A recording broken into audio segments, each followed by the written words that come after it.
என்ன விடி இங்கே வாடா வீரா, வாங்க. எங்கே போனேன்? என்னன்னா வீட்டே இருக்க மாதிரி இருக்கு எனக்கு அலைஞ்சிக்கிட்டேன். ஆனால் வீராவுக்கு மட்டும் நம்ம சவந்து அப்படியே இருக்கிறது அப்படியே இருக்குங்க, போகவே இல்லை. என்னன்னு தெரில.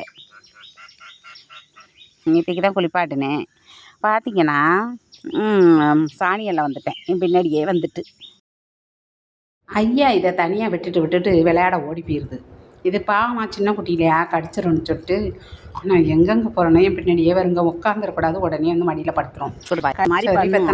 போதுன்னா சும்மாவே இருக்காது. இந்த வாயை அப்படியே பொழந்துக்கிட்டு கையெல்லாம் இது பண்ணும். ஆனால் கடிக்காது. அப்படியே வாயை வச்சு மெதுவாக எடுத்து கடிக்கக்கூடாது. அம்மாவே அவ்வளோ சமத்த குட்டி பார்த்தீங்களா? எப்படி கையில் மெதுவாக வச்சு எடுக்குங்க, கடிக்காது. ஆனால் உங்கள் வீட்டில் சரி செய்யுமா? எங்கள் வீட்டுக்கு அது ஒரு விளையாட்டு. லைக் கொடுங்க. பாய்.